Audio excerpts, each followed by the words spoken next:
मुळाच्या जवळचा एक रजकण आहे. काय मला बाकी काही वाटतच नाही, फक्त एक रजकण आहे छोटासा. अहो महाराजांच्या बरोबर मी कुठे, काय मी इकडे उभा आहे, महाराजांनंतर मी इकडे उभा आहे. केवढं भाग्य माझं. काय कोणाला भाग्य लाभतं एवढं. आणि माझ्यात काही क्षमताही नाही हो, ना तुम्हाला रस देण्याची, ना सुगंध देण्याची, काय ना सावली देण्याची.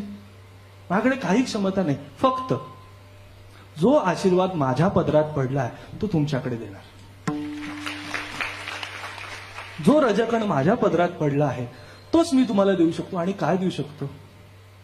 अहो ही सगळी इकडे बसलेली मंडळी सगळी भाग्यवान आहेत.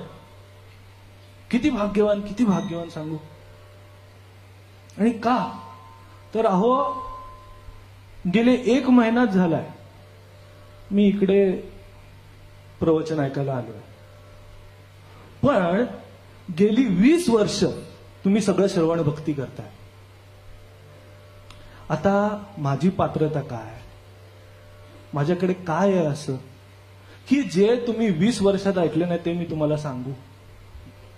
काय तुम्ही 20 वर्षात काय ऐकलं नाही जे मी तुम्हाला सांगू. ज्ञानेश्वरी ऐकली, आता कृष्णजन्म ऐकला, थोडंसं भागवत ऐकलं. काय तुम्ही ऐकलं नाही जे मी तुम्हाला सांगू. काय माझ्याकडे आहे ते मी तुम्हाला सांगू. काय माझ्याकडे फक्त आशीर्वाद आहे. काय माझं भाग्य एवढंच आहे की मी महाराजांच्या मांडीवर खेळलोय. हा एवढंच भाग्य.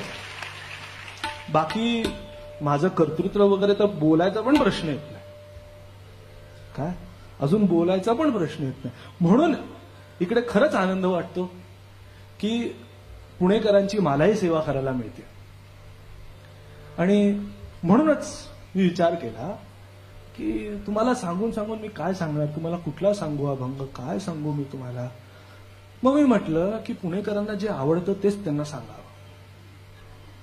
काय पुणेकरांना जे आवडतं तेच सांगतो. आता कसं असतं की ज्याला गोड आवडतं त्याला गोड खायला दिलं, जिलेबी वगैरे दिली की फार बरं वाटतं त्याला. म्हटलं वा आज जेवण छान झालंय. म्हणजे जेवण बाकी राहिलं बाजूला तो आपलं गोडच जिलेबीच खातोय, लाडूच खातोय. का तर गोडाची आवड आहे. कोणाला तिखट आवड असेल तर, खरडा बिरडा केला असेल तर वाह ह्याला म्हणतात जेवण. काय चांगलं तिखट माध्या केला असेल वाह इसको बोलते जेवण. पण ते नसेल तर वेगळी गोष्ट आहे.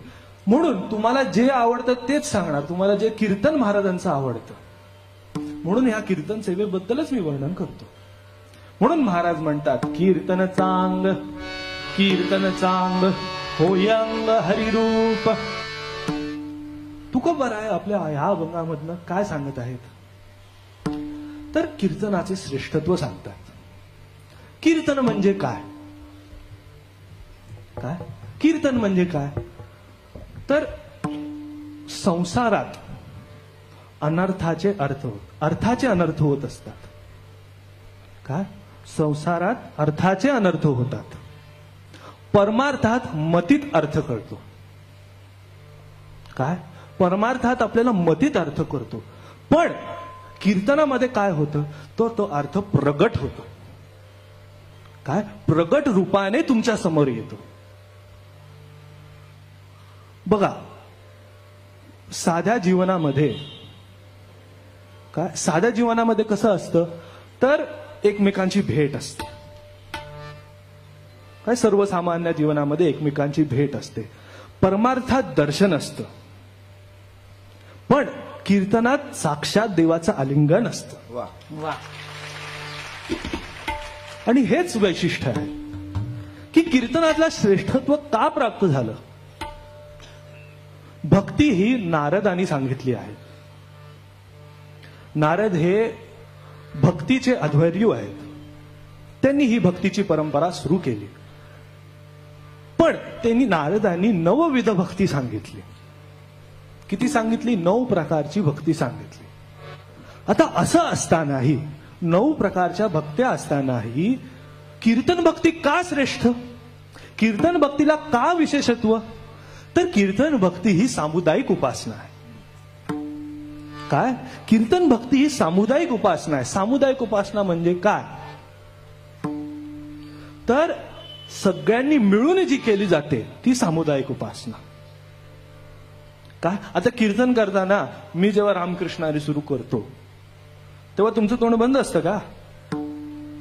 काय? तोंड जरी बंद असलं तरी मनात चालूच असतं ना. काय? टाळ्या वाजवणं चालूच असतं ना, डोलणं चालूच असतं ना, आनंद घेणं चालूच असतं ना. म्हणजे काय? तर तुम्ही त्या कीर्तनात सहभागी झाला. काय? तुम्ही त्या कीर्तनात सहभागी झाला, तुम्ही त्या तपश्चर्येत सहभागी झाला. काय फार महत्वाचं आहे. का महत्वाचं आहे? तर इतर आपण मार्ग बघितले, अनेक मार्ग आहेत. योग आहे, जप आहे, ध्यान आहे, धारणा आहे, समाधी आहे. हे सगळे जरी झाले तरी ही सगळी मार्ग एकट्याने करायची. ही सगळी तपश्चर्या एकट्याने करावी लागते. कुठे डोंगर हिमालयात जायचं, थंडीत कुडकुडत बसायचं. काय? कुठे जंगलात जायचं, उन्हात तडफत बसायचं. काय? इकडे सगळीकडे जाणं आहे. पण निजल्याने गाता उभा पांडुरंग, बैसल्या कीर्तन करिता डोले. काय? निजल्याने गाता, जिकडे निजल्याने गाता उभा पांडुरंग. म्हणून कीर्तन भक्ती ही विशेषत्वाने आपल्याला सगळ्यांना मिळून करावी लागते. काय विशेष आहे? तर लांब जायची गरज नाही.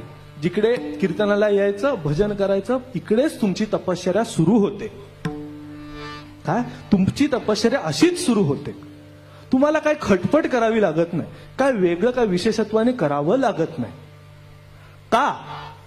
कथा त्रिवेणी संगम, कथा त्रिवेणी संगम, कथा त्रिवेणी संगम, कथा त्रिवेणी संगम. देव भक्त आणि नाम, देव भक्त आणि नाम.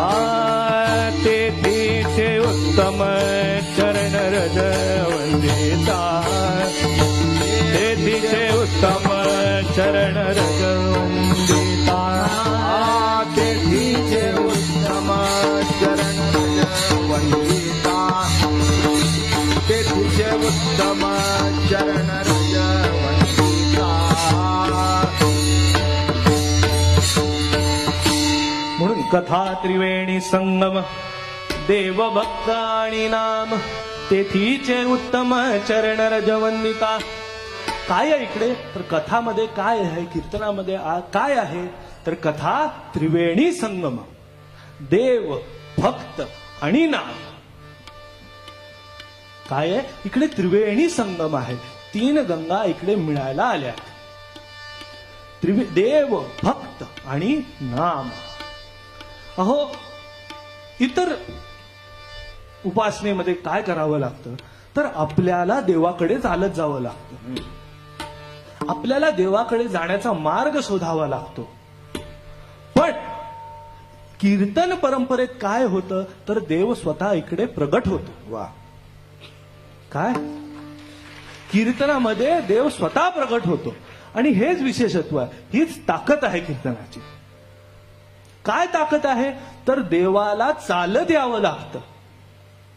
भक्तांकरता चालत यावं लागतं, पळत यावं लागतं. आणि कौतुक आहे नाही देवाचं? काय काय कौतुक आहे?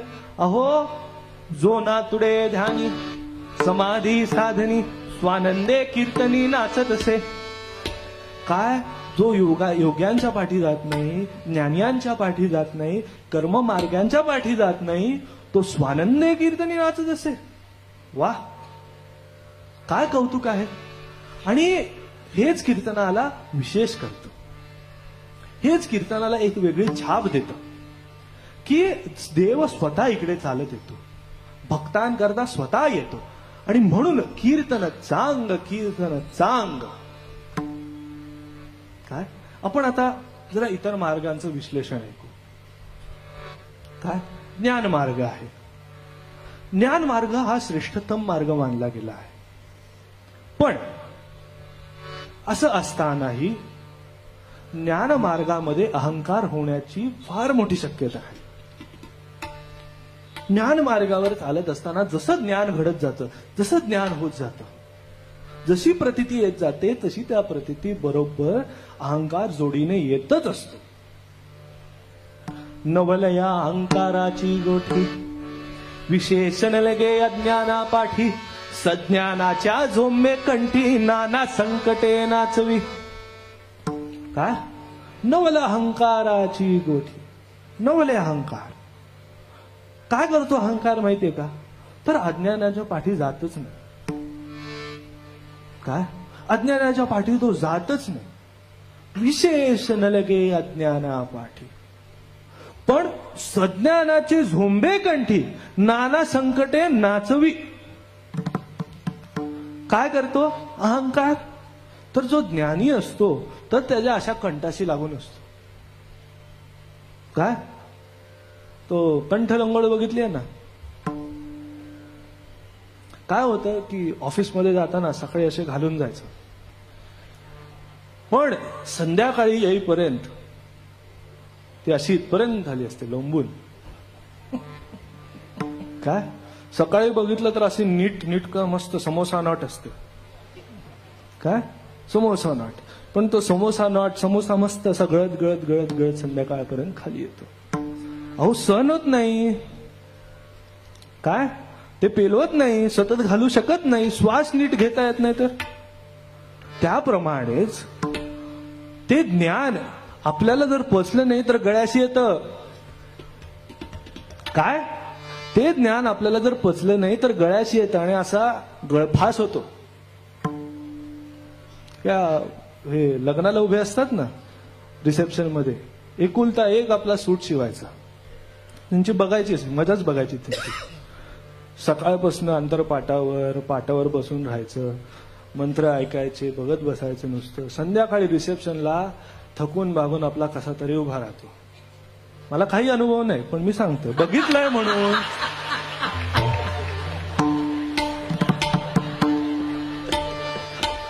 काय? आम्हाला अनुभव नाही, पण दिसतं ना आम्हाला. हाल होतात ते दिसतंय ना आम्हाला. तो असा गळत गळत गळत गळत मग ती बाजूची बहीण येते आणि असं असं करते. काय त्रास होच. काय तो मनातल्या मनात म्हणतो, काय त्रास देते.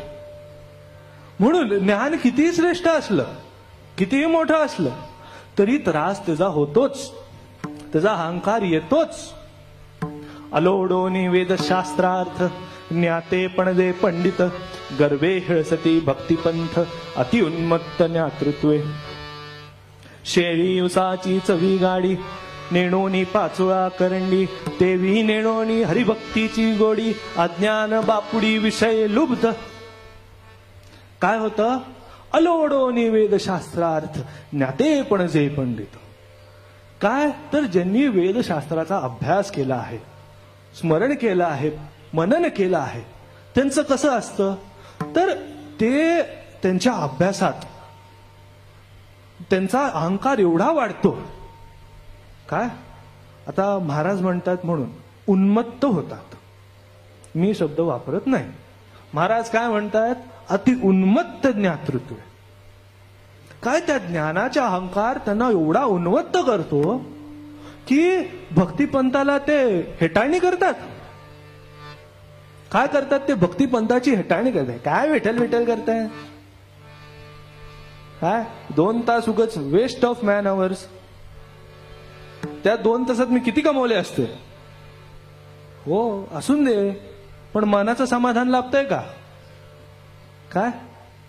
मनाची शांतता लाभते का? सतत त्या ज्ञानाच्या अहंकारातच एवढा फुगलेला असतो आणि असा वर वर वर वर वर वर तरंगत जातो. पण असा पक्षी उडत येतो आणि अशी चोच मारतो, फाट डायरेक्ट खाली. काय? म्हणून अहंकारा ज्ञानामुळे आपण वर वर वर वर झाल, पण त्याच्याबरोबर जर भक्ती नसेल, प्रेम नसेल, भजन नसेल, नाम संकीर्तन नसेल, तर त्याचा काही उपयोग होत नाही. काय? पुढचं पाठ मागचं सपाट. काय? पुढचं पाठ मागचं सपाट.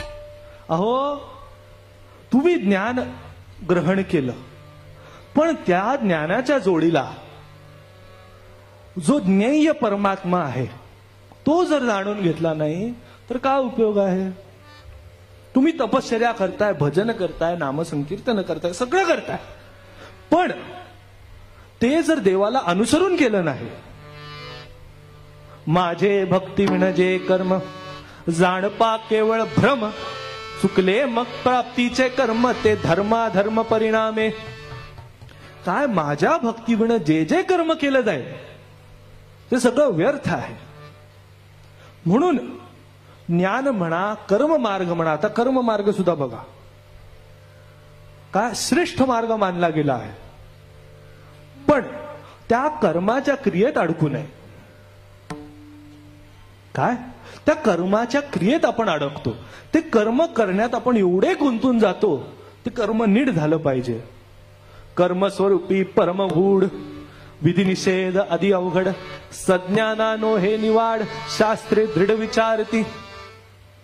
काय कर्मस्वरूपी परमगूढ, कर्माचं स्वरूपच एवढं अवघड आहे, एवढं कठीण आहे की ते करता करताच आपले नाके नऊ येतात. काय ते करता करताच आपले नाके नऊ येतात. प्रत्येक गोष्टीमध्ये एवढी सूक्ष्मता असते, एवढा बारकावा असतो की तो जर केला नाही तर आपल्याला पाप लागतं. आता बघा, छोटं सांगतो. जिव्हा दुरुक्ती बोलता यम प्रहार वाजेल माथा, तेणेची राम राम म्हणता हरिभक्ता यम कापे. का छोटस उदाहरण की जिव्हा दुरुक्ती बोलता यम प्रहार वाजेल माथा. काय असतं की शास्त्रामध्ये कुठलाही शब्द तुम्ही दोनदा बोलू शकत नाही. काय कुठलाही शब्द दोनदा बोलू शकत नाही. जिव्हा द्विरुक्ती बोलता, तो जर डबल शब्द बोलला तर यम प्रहार वाजेल माथा, तर त्याचं पाप तुम्हाला लागतं. पण तेणेची राम राम म्हणता हरिभक्ता यम कापे. काय होतं की तेच राम नाम जर तुम्ही घेतलं, आता राम कसं म्हणतो, श्रीराम राम राम राम राम राम, श्रीराम राम राम राम, ते मरा मरा होत, पण तरी पण राम राम राम राम राम राम हे आता डबल बोलू शकत नाही. पण हे डबल नाही, किती वेळा म्हणतोय आपण, पण तरी पण त्याचं पाप लागत नाही. उलट काय होतं माहितीये का, तेणेची राम राम म्हणता हरिभक्ता यम कापे. का यम त्याच्याकडे येतच नाही, यम घाबरतो त्याला. ही उलटी खूण आहे भक्तीची. काय ही भक्तीची उलटी खूण आहे की जरी कर्म चुकीचं झालं, जर कर्म चुकीचं झालं तर त्याचं पाप लागतं. पण ज्ञानबा तुकाराम, ज्ञानबा तुकाराम, ज्ञानबा तुकाराम, ज्ञानबा तुकाराम, ज्ञानबा तुकाराम. का मी पहिल्यांदा म्हणताला कसं म्हणतं, ज्ञानबा तुकाराम, ज्ञानोबा तुकाराम. कसं आहे तर शब्द चुकीचा वापरला जातो. ज्ञानोबा तो ज्ञानोबा आहे, पण त्याचं पाप कधी कोणाला लागलंय हो? काय कोणाला लागलंय अजूनपर्यंत पाप? असं दाखवा बरं आम्हाला. कसंही म्हणा, ज्ञानोबा म्हणा, ज्ञानोबा म्हणा, माऊली म्हणा, कसंही म्हणा, पण अंतःकरणात भक्ती आहे म्हणून ते सगळं माफ असतं. काय अंतःकरणात जेव्हा भक्ती आहे, प्रेम आहे, निष्ठा आहे, तेव्हा ते सगळं माफ होऊन जातं. मग ते देव काय बघत नाही. देव म्हणतो काही हरकत नाही, कसा का म्हणेना, काय कसा का म्हणेना, माझंच नाव घेतोय ना, जाऊन दे.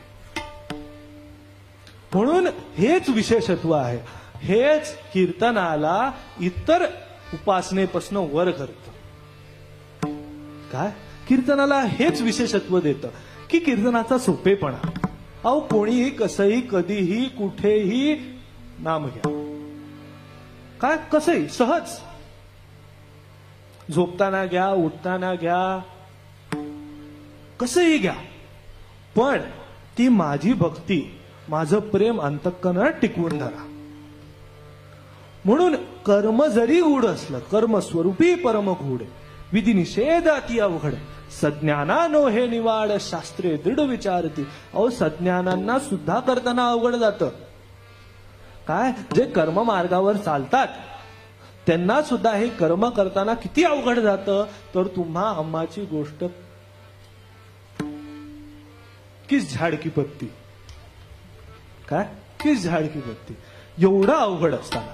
म्हणून जो आपल्याला सोपा मार्ग सांगितला तोच करावा. म्हणून कीर्तन चांग, कीर्तन चांग होय अंग हरिरूप. काय होतं कीर्तनात, तर सामुदायिक उपासना होते, जेणेकरून नुसता कीर्तनकार नाही तर कीर्तनकार बरोबर सगळ्या श्रोत्यांनाही ते पुण्याचा लाभ होतो. काय तिकडे एकटं करून तो एकटा आपला मुक्त होईल, काय त्याला स्वर्ग प्राप्ती होईल, मुक्ती होईल त्याला. पण इकडे सगळे पूर्ण समाज बसलेला आहे, ते सगळे त्या कीर्तनकाराबरोबर असतात आणि त्या कारणाने ती एक श्रेष्ठतम उपासना आहे. काय आहे, श्रेष्ठतम उपासना. म्हणून कीर्तन चांग, कीर्तन चांग होय अंग हरिरूप. ज्ञानामध्ये माणूस उन्मत्त होतो, पण भजनामध्ये काय होतं, कीर्तनामध्ये काय होतं, तर तो लोटांगण घेतो, आलिंगन घेतो. आणि ज्ञानाची असो कुठल्याही मार्गाची परिपूर्णता कधी येते, तर त्या जोडीला जेव्हा भक्ती येते, नामस्मरण येतं, तेव्हा त्या मार्गाला परिपूर्णता येते. आता ज्ञानाचं आणि भक्तीचं काय वैर नाही. काय भक्ती ते मूळ, ज्ञान ते फळ, वैराग्य ते केवळ ते तिचे फूल. काय त्यांचं काय वैर नाहीये ज्ञानाचं आणि भक्तीचं. पण दोघही जेव्हा बरोबर चालतात तेव्हा भक्ताला परिपूर्णतेची अवस्था प्राप्त होते. काय भक्ताला परिपूर्णतेची अवस्था प्राप्त होते. आणि म्हणून कीर्तनाला यावं. म्हणून महाराज म्हणतात कीर्तन चांग. का चांग, तर सगळ्यांना धरून आहे. सर्वसामान्य माणूस ते अनुसरून करू शकतो, सहज करू शकतो. आणि म्हणून कीर्तन चांग, कीर्तन चांग होय अंग हरिरूप. काय होईल कीर्तनात, हा एक अलौकिक भाग आहे कीर्तनाचा. काय हा श्रेष्ठतम आहे. का तर होय अंग हरिरूप. काय होतं, अंग हरिरूप होतं. आता आपण ऐकतो की जीव ब्रह्माचं ऐक्य होतं. काय जीव ब्रह्माचं ऐक्य होतं. पण अंग कसं हरिरूप होतं. सजातीयांचं ऐक्य असतं, पण विजातीयांचं ऐक्य कसं होईल. काय जे एक जातीचे आहेत, जे एका प्रकारचे आहेत. आता आत्मा कोणापासून निर्मित झालाय, तर ब्रह्मदेवापासून, ब्रह्मापासून. आणि तोच जाऊन त्याला मिळतो, ह्याच्यात काही विशेष नाही, हे सहज होऊ शकतं. पण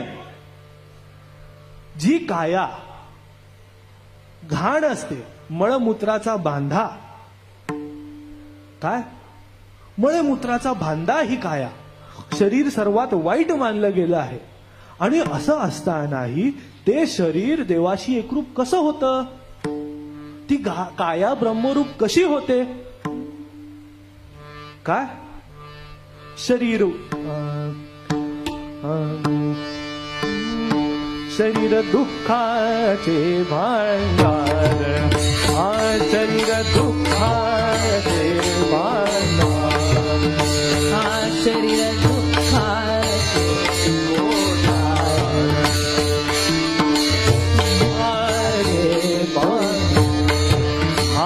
शरीर रोगाचे भांडार, शरीर रोगाचे भांडार. हा नाही अपवित्र शरीराय, नाही अपवित्र शरीराय रे. शरीर उत्तम चांग रे, हा शरीर उत्तम चांग रे.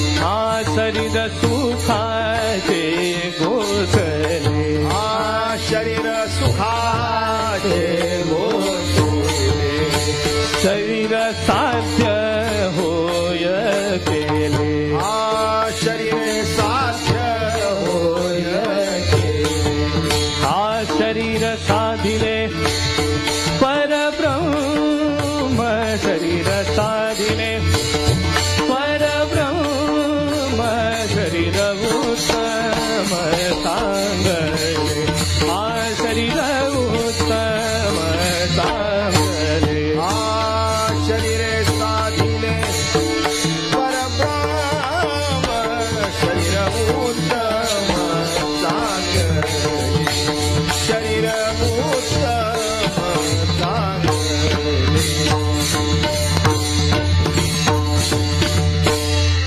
शरीर दुःखाचे कोठार शरीर रोगाचे भांडार नाही अपवित्र शरीरा एवढे.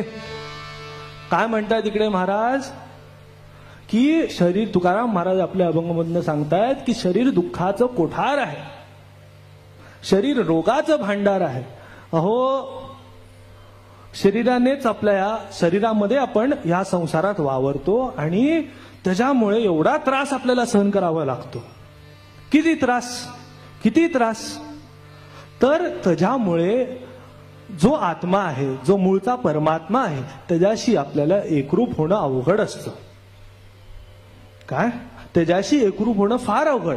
पण हरिनामाने नामसंकीर्तनाने ते सहजरित्या साध्य होऊ शकतं. काय सहजरित्या साध्य होऊ शकतं. शरीराला कोणी सगळे नावं ठेवतात.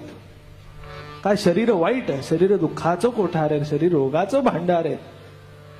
पण असं असतानाही देव स्वतः या शरीराचा आधार घेऊनच या भूतलावर प्रकट झाला नाही. काय शरीराला जर आपण एवढी नावं ठेवतो काय पण असं असतानाही देवाला या शरीराचाच आधार घ्यावा लागला. आता असं असताना ते शरीर अपवित्र राहील का? काय ते शरीर अपवित्र राहील का? अहो देव जिकडे पाऊल ठेवतो तिकडे वैकुंठ असतं. काय देव जिकडे जिकडे पाऊल ठेवतो त्यांनी अगदी नरकात जरी पाऊल ठेवला तरी ते वैकुंठच होईल. आणि असं असताना शरीर कितीही अपवित्र असून दे देवानी जर त्या शरीराचा आधार घेऊन सगुण साकार झाला तर ते शरीर अपवित्र कसं राहील? काय ते शरीर अपवित्र कसं राहील? म्हणून जेव्हा आपण कीर्तन म्हणतो कीर्तनात सहभागी होतो तेव्हा काय होतं तर आपण हरिरूप होऊन जातो. कसं हरिरूप होतो तर घरातनं निघाला काय घरातनं निघाला काय तर कीर्तनाला जायचं. आता लक्ष कुठे आपलं कीर्तनावर. हा इकडे येऊन बसला धावत पळत आपलं थापा टाकत घाम भीम पुसत. जागा पकडायची एवढी घाई असते इकडे. ए बाप रे. हा आणि आता 15 वर्ष चालू आहे ना सगळ्यांना एकमेकांच्या जागा माहिती आहेत. मी बघतच असतो आता ह्या महिन्याचं झालो ना सगळ्यांना बघतोय सगळे आपापल्या जागेवर सगळे बरोबर. ती तिकडे परवा बघितलं तर तेव्हा ती तिकडेच. काय म्हणून सगळे जागा बिगा धरायला अगदी 1 तास लवकर. आणि आल्या बसला भजन सुरू झालं. जय राम कृष्ण जय राम कृष्ण जय राम कृष्ण